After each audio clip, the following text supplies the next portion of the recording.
Everyone. अच्छा बच्चों सुनो। हाँ मैम बोलिए। अच्छा, भाग कर जाओ और देख कर आओ कि आप अपने मम्मी जैसे या पापा जैसे दिखते हो। अरे मैम ये क्या बोल रही हैं आप? हाँ हाँ, देखिए देख कर तो आओ कि आप अपने मम्मी जैसे या पापा जैसे दिख रहे हो। हाँ मैम ठीक है, देख कर आते हैं। Okay, I am waiting. ठीक है, तो क्या देखा आप लोगों ने? हाँ मैम, कुछ कुछ तो दिख रहे हैं हम। कुछ कुछ दिख रहे हैं मतलब क्या पूरे नहीं दिख रहे हो? नहीं मैम, पूरे तो नहीं दिख रहे हैं। अच्छा ठीक है, तो इसके पीछे रीजन क्या है कि पूरे नहीं दिख रहे हैं और कुछ कुछ क्यों दिख रहे हैं? इसका रीजन पता है आपको? नो मैम, नहीं पता। कोई बात नहीं, नहीं पता तो हम जानते हैं इस चैप्टर में, जिसका नाम है बेटा heredity. So hello everyone, welcome to master science hub. आज के लेक्चर में हम पढ़ने वाले हैं हेरिडिटी। हेरिडिटी चैप्टर को हम स्टार्ट कर रहे हैं इस लेक्चर से, जिसमें कि हम सारे चैप्टर को कवर करेंगे धीरे धीरे करके। सो स्टार्ट करते हैं बेटा आज का चैप्टर, जिसका नाम है कि हेरिडिटी। हेरिडिटी चैप्टर में हम कौन कौन से टॉपिक कवर करने वाले हैं? कौन कौन से टॉपिक कवर करने वाले हैं? सबसे पहले देखेंगे बेटा हेरिडिटी क्या होता है।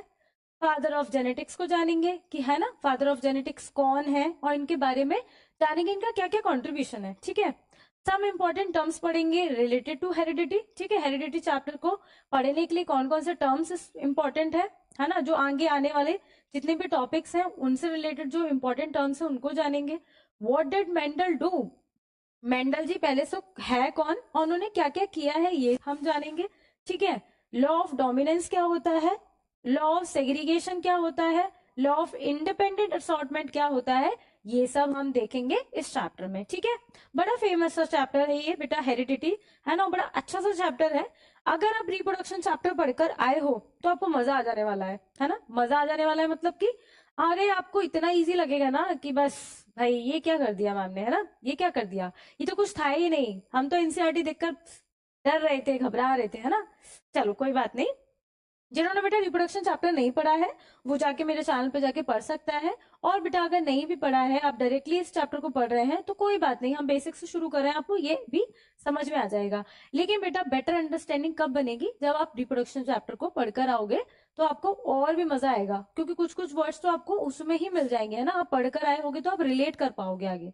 ठीक है, उसी के आगे का चैप्टर है ये बेसिकली, है ना। How traits are expressed, trait express कैसे करते हैं पहले तो हम जानेंगे, ट्रेट्स क्या होती हैं वो एक्सप्रेस कैसे करते हैं ये भी जानेंगे। और सेक्स डिटर्मिनेशन भी एक टॉपिक है आपकी बुक में लास्ट में छोटा सा, तो वो भी हम देखेंगे। ठीक है, तो बेटा स्टार्ट करते हैं हेरिडिटी से। उसे जानने से पहले हम जानते हैं कि वेरिएशन क्या है। अच्छा, कुछ याद आया बेटा वेरिएशन के नाम से? आप रिप्रोडक्शन चैप्टर पढ़कर आए हैं तो आपको बेटा याद आया कुछ वेरिएशन के नाम से?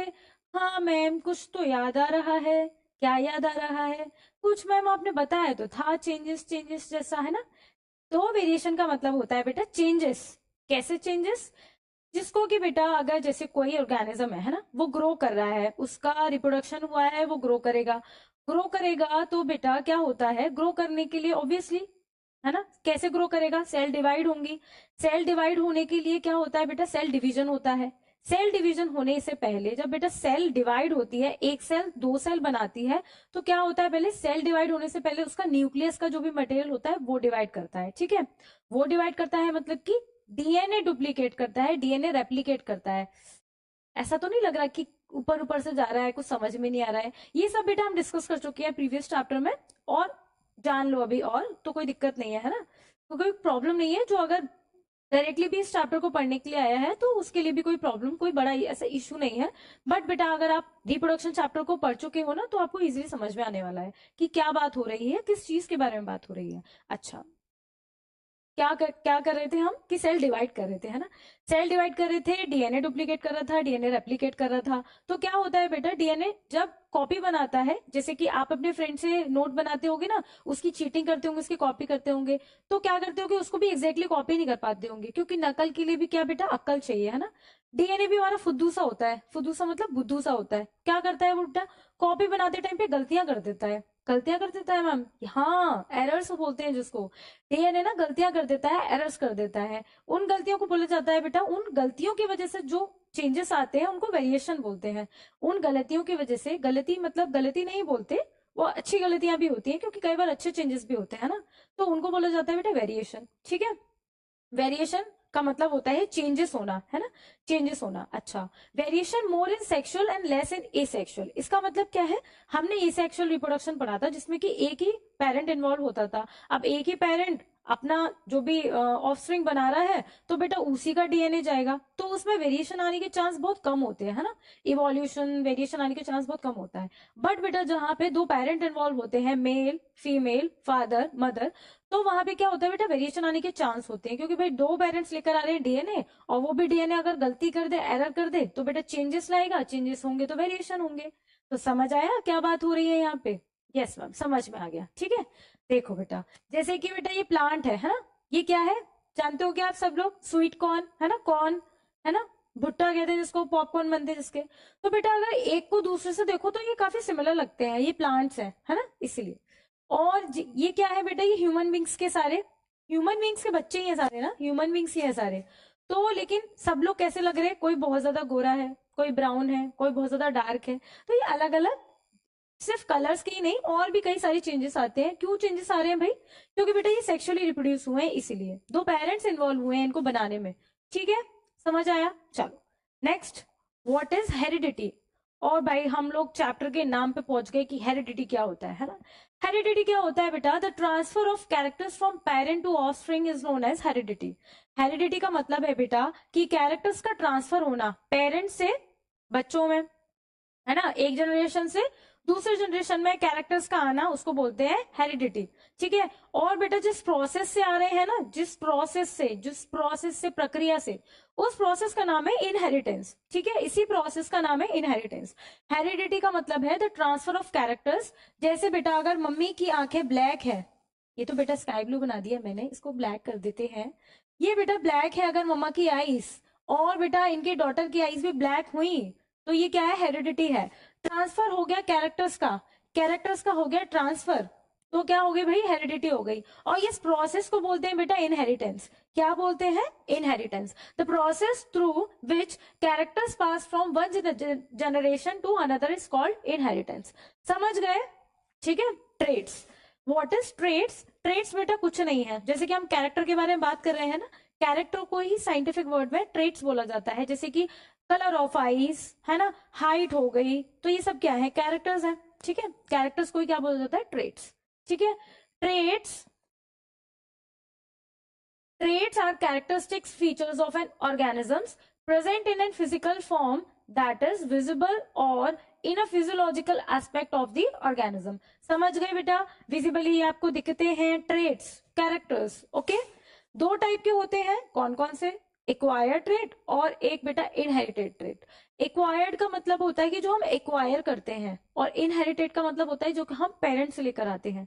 जैसे कि बेटा आपकी आंखों का कलर, आपके बालों की लेंथ, आपकी हाइट, है ना, आपकी हाइट, ये सब क्या है? हम पेरेंट्स से लेकर आए हैं, है ना। ऐसा नहीं है कि बेटा अगर आपके पापा 5 फीट के हैं और आपकी हाइट 6 फीट की हो जाएगी, है ना, तो ऐसा नहीं है।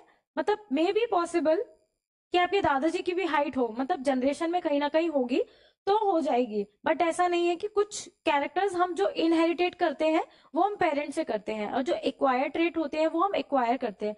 जैसे कि किसी को गुस्सा बहुत तेज आता है ना, किसी को गुस्सा बहुत तेज आता है, तो बेटा उसने एक्वायर किया है अपने आसपास की कंडीशन के हिसाब से ना, उसको आसपास जैसा उसको माहौल मिला उसके अकॉर्डिंग उसका जो बिहेवियर बना है वो उसका, ये एक्वायर ट्रेट है कि उसको बहुत जल्दी गुस्सा आ जाता है। ये पेरेंट से नहीं लिया गया, ये इनहेरिटेड ट्रेट नहीं कहलाएगा। ठीक है, समझे?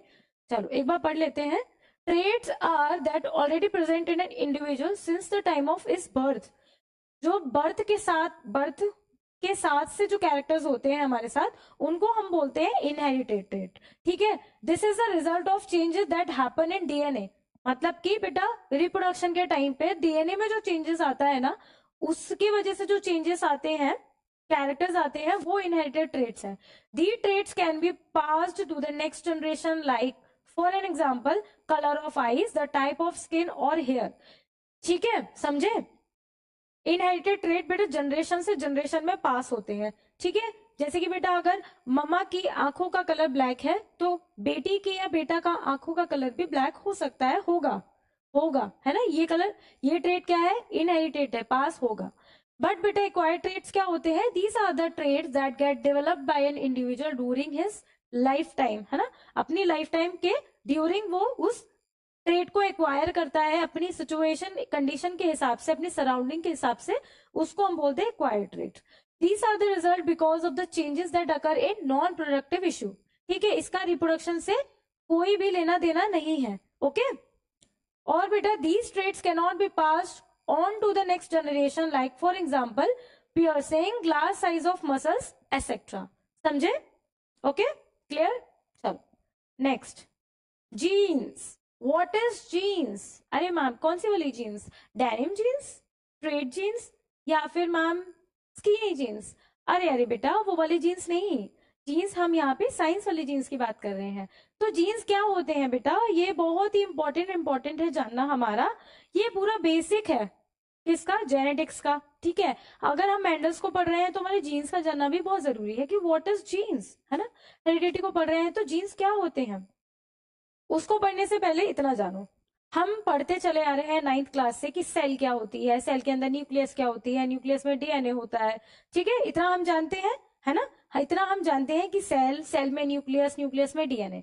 अच्छा, डीएनए बेटा, डीएनए ऐसे ही होता है ना, DNA double circular, double circular ऐसा ही होता है डीएनए।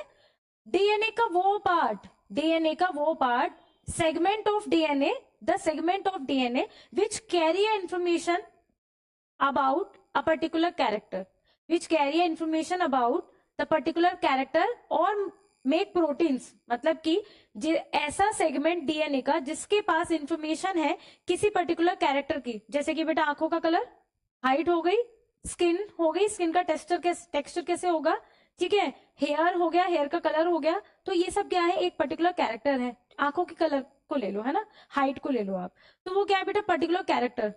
ऐसा सेगमेंट डीएनए का, सेगमेंट मतलब कि टुकड़ा, है ना, ऐसा पीस ऑफ डीएनए जिसके पास इंफॉर्मेशन है एक कैरेक्टर को बनाने की। और कैसे बनाएगा वो character? To make a protein, by protein बना के वो एक्सप्रेस करेगा। ठीक है, प्रोटीन बना के वो एक्सप्रेस करेगा, मतलब समझ नहीं पा रहे होगे ना कि क्या बोल रही है मैम, समझ नहीं पा रहे। अच्छा, इतना समझो। चलो फिर से देखो, सेल के अंदर न्यूक्लियस, ठीक है मैम, सेल के अंदर न्यूक्लियस, ये तो पढ़ते ही चले आ रहे हैं।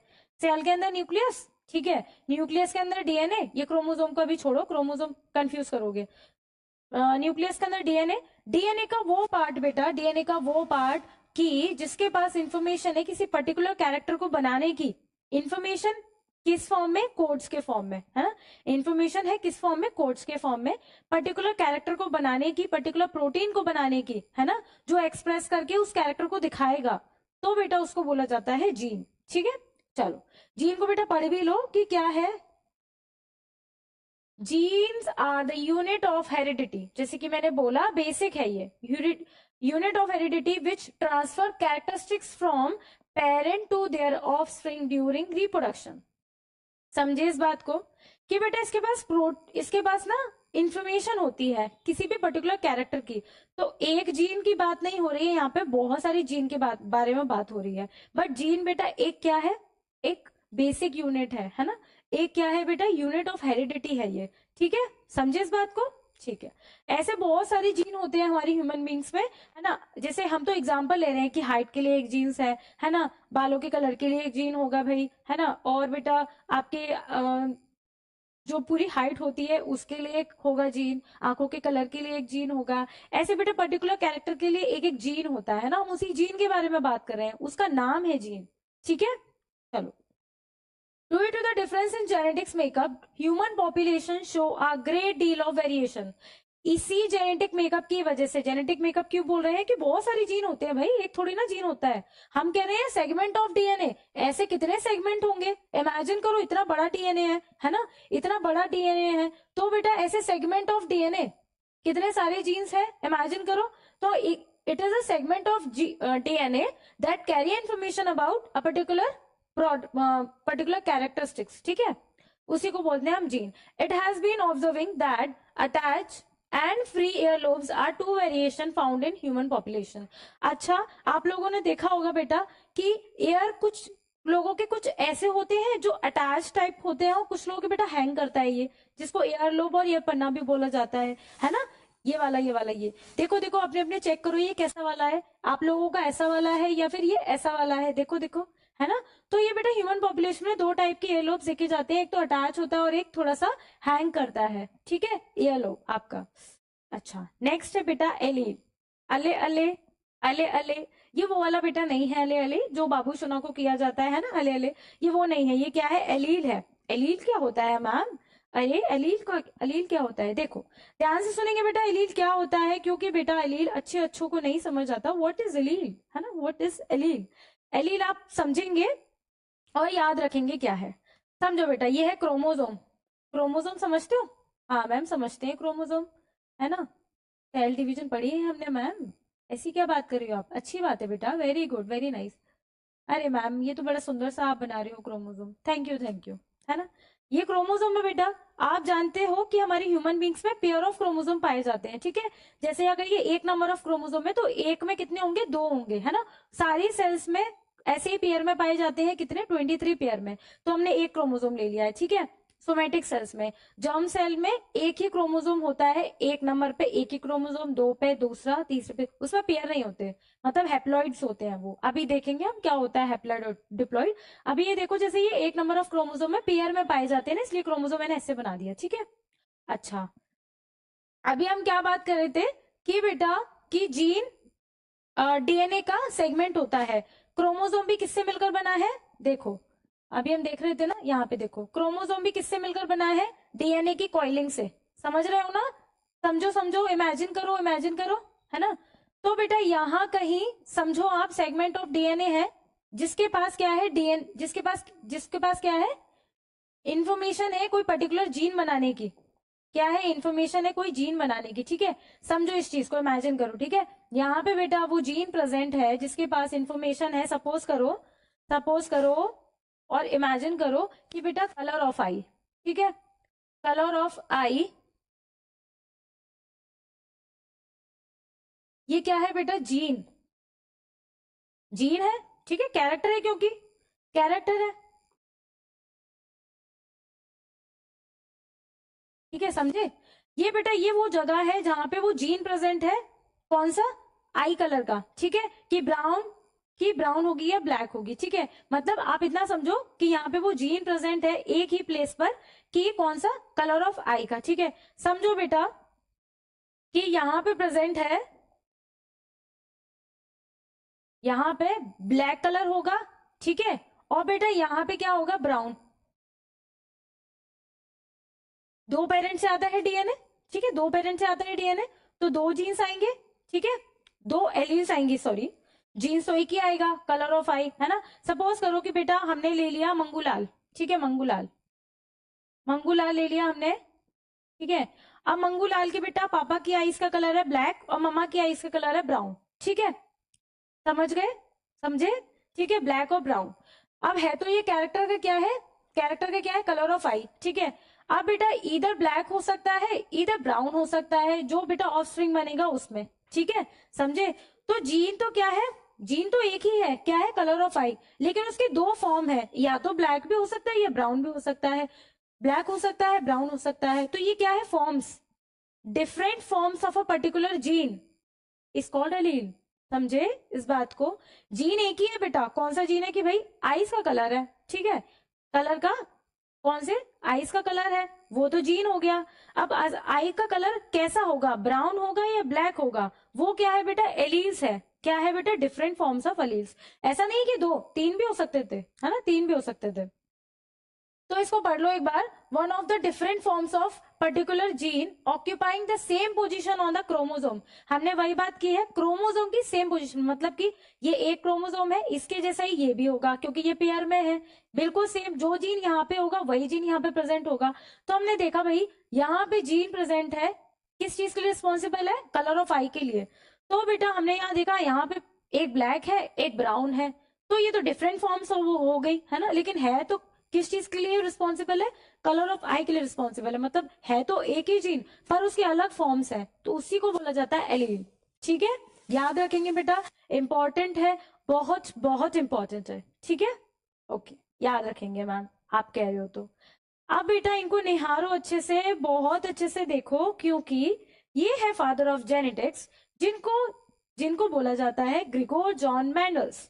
भाई इन्होंने बहुत काम किया है, जो आपको पढ़ना पड़ रहा है जितना भी, है ना। क्यों क्यों पढ़ना पड़ रहा है इनको? भाई इनके काम कर ऐसे ऐसे ऐसे काम करके गए हैं बेटा, इसीलिए इनको पढ़ना पड़ रहा है। आप भी बेटा कुछ काम करो, है ना, नाम रोशन करो अपने मम्मी पापा को और अपना भी, कि जिससे आपकी वैसी फोटो भी छपी जाए एनसीईआरटी में और आपको भी याद किया जाए कि भाई ये सोहन ये करके गया था, मोहन ये करके गया था, है ना, मंगूलाल ये करके गया था, डोलूराम ये करके गया था, तो ऐसे। ठीक है, चलो।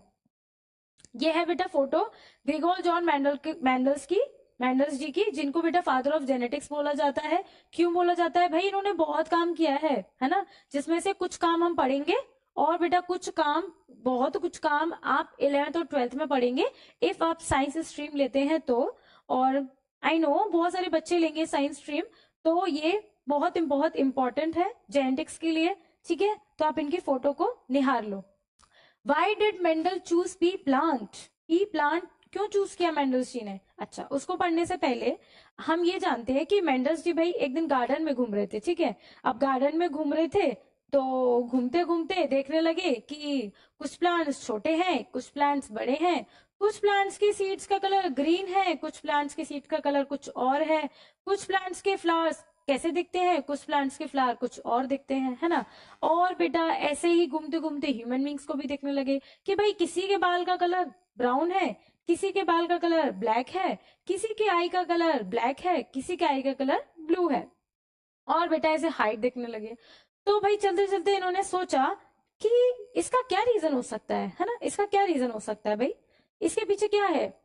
तो भाई ह्यूमन को तो एज एक्सपेरिमेंट यूज नहीं कर सकते भाई, क्यों? क्योंकि वो इलीगल है भाई, ऐसे सेक्रीफाइस तो नहीं कर सकते ना, एक्सपेरिमेंट में यूज नहीं कर सकते।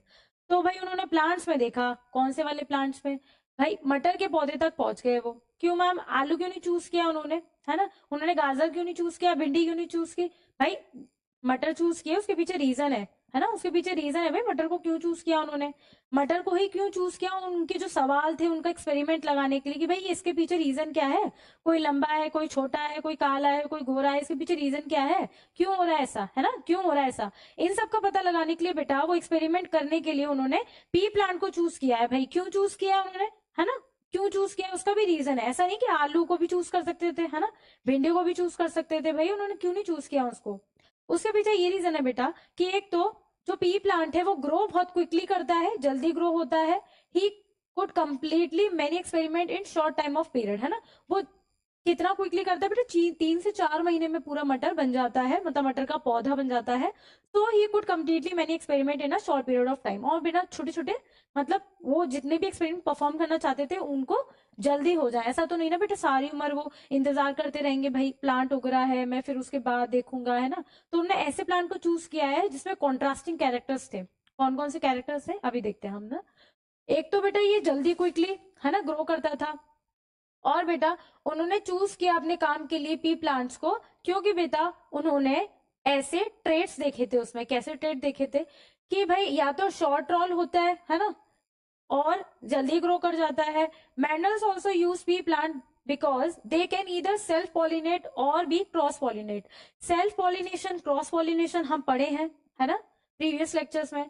सेल्फ पॉलिनेशन क्या होता था कि बेटा जिस प्लांट में, एक ही प्लांट में, मतलब कि उसका पॉलन ग्रेन्स उसी की फ्लावर की या कोई और फ्लावर की, मतलब एक ही प्लांट के फ्लावर पे स्टिग्मा पे जाके स्टिक हो जाए, पॉलिनेशन कर जाए, तो बेटा उसको सेल्फ पॉलिनेशन बोलते हैं। और सेम टाइप ऑफ प्लांट, मतलब अलग अलग प्लांट लेकिन एक ही कैटेगरी के हैं, एक पॉलन ग्रेन जाकर दूसरे की स्टिग्मा पे जाके पॉलिनेट करे तो उसको हम क्रॉस पॉलिनेशन बोलते हैं। ठीक है, तो बेटा ऐसा इसमें देखा जा रहा था किसमें, मटर वाले पौधे में। ठीक है, पी प्लांट में। It means that only one flower is involve, the flowers own pollinate lands on the female sex organ. समझ गए इस बात को? ठीक है, since Mendel could move pollen between plants, he could carefully control and then observe the result of crosses between two different of plants. crosses मतलब कि बेटा मेटिंग करा दी उसकी, है ना, मेटिंग कराना। ठीक है, तो बेटा ये कुछ कैरेक्टर्स थे जिसकी वजह से उन्होंने पी प्लांट चूज किया था भाई। कौन कौन से ऐसे कैरेक्टर्स थे? फ्लावर का colour purple white, flower position axial होगी या टर्मिनल होगी, सीड का कलर या तो येलो होगा या ग्रीन होगा, सीड का शेप या तो राउंड होगा या रिंकल्ड होगा, पॉट का शेप इन्फ्लेटेड होगा या कॉन्स्ट्रक्ट होगा, पॉड का कलर ग्रीन होगा या येलो होगा, स्टेम की लेंथ टॉल होगी या डॉफ होगी। मतलब कि ये बेटा कैरेक्टर्स है और ये इनके क्या है, ये इनके एलील्स है। डोमिनेंट होगा या रेसेसिव। अरे मैम ये क्या बोल दिया आपने, डोमिनेंट क्या है, रेसेसिव का मतलब क्या है। डोमिनेंट और रेसेसिव का मतलब अभी समझते हैं। ये बेटा कुछ कैरेक्टर्स हैं जैसे कि फ्लावर का कलर, फ्लावर की position, seed colour, seed shape, pod colour, stem length. ठीक है, समझे। अच्छा चलो बेटा इसको एक एग्जाम्पल से समझो। जैसे कि देखो, एक था बेटा स्टूडेंट आपकी क्लास में, एक था डोलू और एक था मोलू। ठीक है, एक था डोलू और एक था मोलू। ठीक है, ये है डोलू, ये है मोलू। अब बेटा एक नई लड़की आती है क्लास में जिसका एडमिशन होता है, जिसका नाम है बेटा स्वीटी। क्या नाम है बेटा, क्या नाम है इसका, स्वीटी। ठीक है, स्वीटी। अब बेटा इससे बोलते हैं, डोलू मोलू दोनों इसको पसंद करते हैं, किसको, स्वीटी को। ठीक है, और क्या, स्वीटी, स्वीटी से बोला जाता है या तो डोलू की सीट पार्टनर बन जाओ या मोलू की सीट पार्टनर बन जाओ, क्योंकि सबके पार्टनर्स ऑक्यूपाई हो, किसी के पास जगह नहीं है बैठने के लिए। तो डोलू के पास जगह है और मोलू के पास जगह है। ठीक है, स्वीटी को बोला जाता है कि आप इन दोनों में से चूज कर लो कि आप डोलू के पास बैठोगी या मोलू के पास बैठोगी। बेटा डोलू किस टाइप का स्टूडेंट है, बहुत ही उसका अच्छा आईक्यू है, स्ट्रांगली कॉन्सेंट्रेट होके पढ़ता है और बेटा सारे सब्जेक्ट का काम पूरा करता है। वो कोई भी मस्तीखोरी नहीं करता और अच्छे से मतलब बात करता है, डिसिप्लिन में रहता है। बट बेटा मोलू कैसा स्टूडेंट है, बिल्कुल ही मक्कार। ठीक है, इधर उधर घूमता रहता है, कोचिंग भी ठीक से नहीं जाता और बेटा स्कूल भी ठीक से नहीं आता, और आता है तो बंक करता है, किसी भी सब्जेक्ट का काम कंप्लीट नहीं है, ऐसा स्टूडेंट है। तो बेटा ऑब्वियसली कि डोलू है वो स्ट्रॉन्ग आईक्यू वाला है, स्ट्रॉन्ग है। ठीक है, स्वीटी ने सबसे पूछा कि भाई डोलू मोलू में से कौन अच्छा है, अच्छा स्टूडेंट है। तो बेटा सबने बोला कि आप डोलू को चूज करो, कि डोलू तो बहुत अच्छा है, सिंसियर बच्चा है ना, स्ट्रॉन्ग आईक्यू वाला है। तो बेटा ये किसको चूज करती है, डोलू को चूज करती है, और यहाँ पे स्वीटी हमारी सीट पार्टनर बन जाती है, किसकी, डोलू की। तो डोलू बेटा डोमिनेट कर गया किसको, मोलू को। क्यों बेटा, मोलू मोलू बहुत वीक स्टूडेंट था भाई, वो काम वाम नहीं करता था, बहुत मस्तीखोरी करता था, इसलिए उसने डोमिनेट कर लिया किसको, मोलू को। स्वीटी ने डोलू भी पसंद करता था, मोलू भी पसंद करता था, स्वीटी ने किसको चूज किया भाई, डोलू को चूज किया। क्यों किया भाई, वो स्ट्रांग था, है ना, उसकी उसकी आईक्यू स्ट्रांग थी भाई, वो डिसिप्लिन बच्चा था, इसलिए उसको चूज किया कि भाई मैं तो अच्छे उसके साथ बैठूंगी, पार्टनर के साथ, जिससे कि भाई मेरा भी काम कंप्लीट हो जाएगा, है ना, मेरा भी वर्क कंप्लीट हो जाएगा, उसके फ्रेंड भी बन जाएगी वो, है ना, फ्रेंड आप लोगों की लैंग्वेज में जो भी। ठीक है, तो बेटा ये हुआ। तो ऐसे ही कुछ कैरेक्टर्स होते हैं जो डोमिनेट करते हैं रेसेसिव के ऊपर। रेसेसिव मतलब वीक, कमजोर, है ना, मक्कार टाइप के। और बेटा डोमिनेंट कौन से, स्ट्रॉन्ग, जिनके जीन स्ट्रॉन्ग है वो डोमिनेट कर जाएंगे। मतलब कि बेटा अगर पर्पल और व्हाइट में, अगर पर्पल और व्हाइट दोनों होंगे तो कौन सा शो होगा, कैरेक्टर पर्पल शो होगा। ठीक है, ऐसे ही फ्लावर पोजीशन में एक्सियल और टर्मिनल, तो बेटा एक्सियल एक्सियल होगी। ठीक है, समझे इस बात को कि डोमिनेंट और रेसेसिव का मतलब कि बेटा डोमिनेंट वो वाला कैरेक्टर, वो वाली एलील जो रेसेसिव पे क्या करेगी, डोमिनेट करेगी, है ना। जिसकी चीज जैसे कि अलग, अगर हम बोले कि बेटा डोमिनेंट टॉल है कोई, तो बेटा प्लांट क्या करेगा, लंबा होगा प्लांट। ठीक है, टॉल होगा प्लांट, क्योंकि बेटा उसमें कैरेक्टर है वो क्या है, डोमिनेंट है। समझे इस चीज को बेटा कि स्वीटी ने क्यों चूज किया डोलू को, क्योंकि बेटा वो डोमिनेंट था मोलू पे, है ना, उसने क्या कर लिया, डोमिनेंसी शो की मोलू के ऊपर, क्योंकि मोलू वीक था और डोलू कैसा था बेटा, स्ट्रॉन्ग था, स्ट्रॉन्ग आईक्यू वाला था भाई, इंटेलिजेंट बंदा था वो। ठीक है, some important terms to understand and some terms to understand है। ठीक है, कौन कौन से टर्म्स हैं ये, क्रोमोजोम है भाई, सबसे पहले तो क्रोमोजोम आ जाता है मैम बार बार, क्या होता है क्रोमोजोम। क्रोमोजोम बेटा देखो, क्रोमोजोम हम बात कर रहे थे अभी, है ना, क्रोमोजोम जब बेटा सेल डिवाइड करती है ना, तो सेल डिवाइड करने से पहले जो हमारा डीएनए था, जो ऐसे ही पड़ा हुआ था ना, ऐसे ही पड़ा रहता है जो न्यूक्लियस में, वो बेटा कंडेंस होता है, कैसे स्ट्रक्चर्स में, ऐसे स्ट्रक्चर्स में। ठीक है, ऐसे स्ट्रक्चर्स में कंडेंस होता है। अरे मैम आप क्रोमोसोम्स बहुत अच्छा बनाती हो, है ना। हाँ बेटा थोड़ी थोड़ी मेरी ड्राइंग अच्छी है ना, इसीलिए थैंक यू सो मच। अच्छा, बेटा ये होता है क्रोमोसोम, ठीक है। ड्यूरिंग सेल डिवीजन से पहले जब हमारा डीएनए कंडेंस होता है तो वो ऐसा कुछ स्ट्रक्चर फॉर्म करता है जिसको कि हम क्रोमोसोम बोलते हैं, ठीक है। पढ़ भी लो क्या है, a thread like structure in the nucleus of the cell, it appear during cell division and it carries genes. Obviously अगर ये डीएनए का बना होगा, सोचो सोचो सोचो, ये बेटा डीएनए से कॉइल होकर बना है, ठीक है। सोचो सोचो सोचो, डीएनए से कॉइल होकर बना है तो बेटा इसका सेगमेंट, ये ऑब्वियसली ना segment of DNA carry a gene, है ना, टू पर्टिकुलर कैरेक्टर। तो बेटा क्या है, ये segment of DNA he gene होता है, ये जीन कैरी करता है, ठीक है, क्रोमोसोम। जीन क्या होता है बेटा, वही वही घिसी पिटी सी, है ना, functional and unit of heredity present on the chromosome of the cell of nucleus. It is a piece of DNA that code for one polynucleotide, मतलब कि प्रोटीन। प्रोटीन बना के वो एक्सप्रेस करेगा अपना कैरेक्टर। अच्छा, ये क्या बोल रही है मैम, मैं थोड़ा सा इजी कर देती हूँ। क्या बोल रही हूँ मैं कि बेटा जीन्स के पास इंफॉर्मेशन है कोई पर्टिकुलर कैरेक्टर की, वो कैरेक्टर आएगा कैसे, है ना, कैसे शो होगा आप में। जैसे आइस का कलर मैंने बोल दिया कि कैरेक्टर है ना, और उसकी इंफॉर्मेशन होती है जीन्स के पास, है ना, पर्टिकुलर सेगमेंट है वो डीएनए का, उसके पास इंफॉर्मेशन है बनाने की, पर वो एक्सप्रेस कैसे करेगा, कैसे शो होगा, by the making of protein. Protein को बनाकर वो एक्सप्रेस करेगा, क्या एक्सप्रेस करेगा, अपना कैरेक्टर। ठीक है, समझे इस बात को, ठीक है। एलील क्या होती है बेटा, it is a different forms of gene. जैसे कि हमने जाना था कि आई का कलर का अगर जीन है तो उसकी दो डिफरेंट फॉर्म कौन सी होंगी, या तो ब्लैक होगा या ब्राउन होगा, तो वो क्या हो गया, एलील। एलील को हम भूलेंगे नहीं, ठीक है। अले अले बाबू सुनो वाला अले अले नहीं है ये बेटा, एलील है, ठीक है, याद रखेंगे। Different forms of given gene, example T allele responsible for tallness, D allele responsible for dwarfness. समझो इस चीज को, जैसे कि बेटा हम कैपिटल टी से बोल रहे हैं कि टॉल है प्लांट, ठीक है, टॉल है प्लांट, और बेटा स्मॉल टी से हम बोलते हैं ड्वार्फ है प्लांट। ड्वार्फ मतलब कि बौना, छोटा, ठीक है। हम हमेशा डोमिनेंट कैरेक्टर को कैपिटल से बनाएंगे, डोमिनेंट मतलब कि जो शो होगा, और ड्वार्फ ड्वार्फ मतलब कि जो रेसेसिव कैरेक्टर है उसको हम बनाएंगे स्मॉल एबीसीडी से, ठीक है, स्मॉल एबीसीडी से बनाएंगे रेसेसिव कैरेक्टर को, डोमिनेंट कैरेक्टर को बनाएंगे हम हमेशा अल्फाबेट कैसे, कैपिटल लेटर से, ठीक है। तो बेटा अल्टीमेटली प्लांट कैसा, टॉल होगा, ये हाइट है, हाइट का जीन है, ठीक है, प्लांट की हाइट का जीन है, और इसके बेटा ये एलील्स है, या तो टॉल होगा या ड्वार्फ होगा, तो ये क्या है, डिफरेंट फॉर्म्स ऑफ एलील, कौन से वाली जीन की, हाइट ऑफ प्लांट वाली जीन की। समझ गए इस बात को। ऐसे ही बेटा जीन होता है, उसके जो फॉर्म्स होते हैं, जैसे कि कोई भी जीन है उसके फॉर्म्स है तो उसके फॉर्म्स को एलील बोला जाता है, इतना याद रखिए आप, ठीक है। फिनोटाइप क्या होगा बेटा, फिजिकल अपीयरेंस, कि देखने में वो कैरेक्टर कैसा है। जैसे कि बेटा प्लांट दिखने में कैसा है, लंबा है ना, प्लांट देखने में लंबा है, टॉलनेस है, तो वो उसकी फिजिकल अपीयरेंस होगी।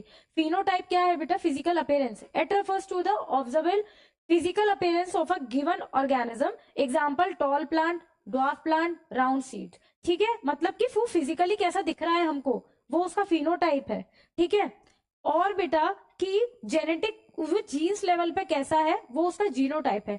जैसे कि बेटा ये देखो, कैपिटल टी मतलब कि टॉल टॉल, तो कैसा कैसा दिखे, कैसा है प्लांट, टॉल दिखने में तो टॉल है, लेकिन उसका बेटा जीनोटाइप क्या है, कैपिटल टी। स्मॉल टी उसका जीनोटाइप है, दिखने में कैसा है बेटा, ड्वार्फ है प्लांट। समझ रहे हैं इस बात को कि बेटा क्या किस चीज को रिप्रेजेंट कर रहा है। और बेटा कैपिटल टी और स्मॉल टी मिलके भी अगर ये डोमिनेट कर रहा है इस पे, ठीक है, ये डोमिनेट कर रहा है, ये डोमिनेट कर रहा है इस पे, ठीक है। तो बेटा ये क्या है, दिखने में तो टॉल है पर इसका जीनोटाइप अलग है, ये भी अलग है, ये भी अलग है, लेकिन प्लांट दिखने में कैसा है, टॉल है। तो इसको सोचो सोचो सोचो थोड़ा सा कि जीनोटाइप क्या होता है बेटा, जेनेटिक लेवल पे अलग होता है और बेटा फिजिकल लेवल पे अलग होता है। फिजिकल लेवल पे जब हम फिजिकल अपीयरेंस की बात करते हैं तो वो फिनोटाइप है, और जब हम जेनेटिक लेवल पे बात करते हैं तो वो जीनोटाइप है उसका। समझ रहे हैं।